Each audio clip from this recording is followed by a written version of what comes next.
Brooklyn Independent Television.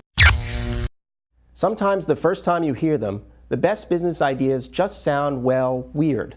Like, did you ever really think anything would ever come of YouTube or Twitter or Crocs for that matter? As Sector B's Fred Brown found out, one Brooklyn company is doing quite well with a new concept that's a marriage of two very different ingredients.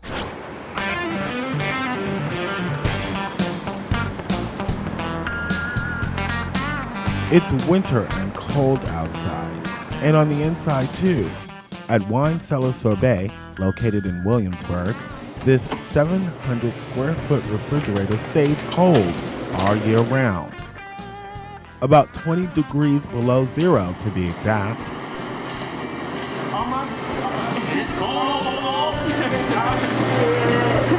We have a big walk-in freezer, which is like the size of a racquetball court. And it's actually pretty small in terms of standards for big ice cream companies, but we're small, but it does the job. We put pallets of ice cream in there, and we can put our little forklift in and out of it. And it holds at -20, and it's a fun room. It makes sense because this wine sorbet is created and packaged right on premises at the small warehouse where Brett Birnbaum and his investor were busy fulfilling their first international order for Cellar Sorbet. It's a new distributor in Canada. So this is the new label and the new container. Yeah. It's a half pint, right? It's a full pint. A full pint. Mm-hmm. It just does that. Yeah. But do you guys do that yourself? Absolutely. It's all manually done at this point. Manually done. We fill it. We have a machine that fills the cup, and then we put a seal on it. Mm-hmm. We have a machine that puts a seal on it, and then you manually cap it, and then we put it into a case. Okay, and like you said, you guys have all these versions for your new brand. Yep. We have 9 flavors. We're looking for specific qualities in the wine. It's things that you would say might be weak as a drinking wine, we think is a positive as a sorbet. They're pretty heavy. These are food grade drums that we receive our wine in from the vineyards. And it has a name on it. Yep, the name of the wine, and we process a barrel at a time. So a production day, we produce a whole drum, which is about 55 gallons of wine, and we turn that into sorbet. We remove the alcohol from it. Once that process is done, we mix it with the sugars and the stabilizers, and we batch it up, and then we put it into the ice cream machine. Every 12 minutes, a new batch of sorbet comes out, and we put it into the pint filling machine. We fill the pints, seal it, put it into a case, and then put it into the freezer. Knocked on doors and said hi. We have a company here in Brooklyn, and we're making sorbet from wine Cellar Sorbets, and that's how it all started. I really wanted to start a wine bar, actually, in Brooklyn. This was here in Williamsburg. This was the early 2000s, before it really took off. And while we were going through the process of putting together the restaurant, he said, "Oh, by the way, I know how to make sorbet from wine." And I said, "Whoa, that's about the coolest idea I've ever heard." Did a little research. It's never been done before. So just, I thought about it for a while and said, "Dave, forget about a wine bar. Let's be the Ben & Jerry's of wine."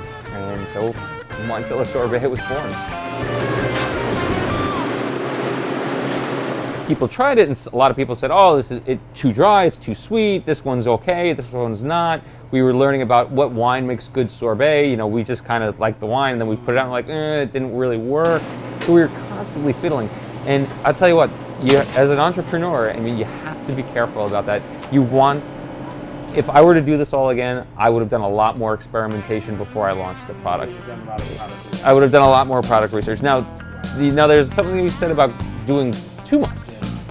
You have to kind of find that sweet spot.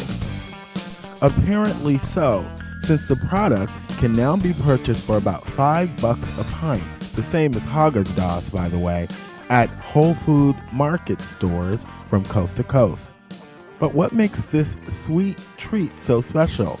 And has the internet had any influence on sales? People think, e-commerce, just put it online. They're not thinking the back-end logistical issues that always come up.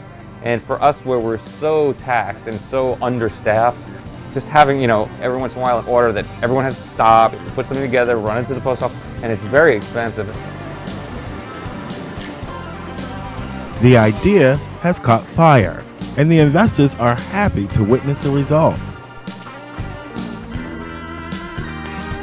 I knew it was possible because I understood Brett's dedication in this concept. I knew if there was a way to make it work, he was going to do it. He has a strong business background.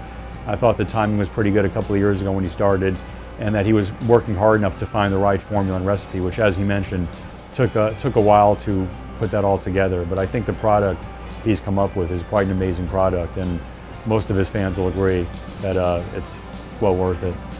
When I actually sample them to people, the champagne is definitely very popular, but the Cabernet actually is a big seller. The Rosé is a huge seller, the Rosé is one of those that are just a lot more fruity. It's when someone comes up to me and says, "I don't drink wine," I say, "Try the Rosé," and they go, "Ooh." I say, "Well, now you do. Now you drink wine." For Sector B, I'm Fred Brown. Brooklyn Independent Television on the BCAT TV network.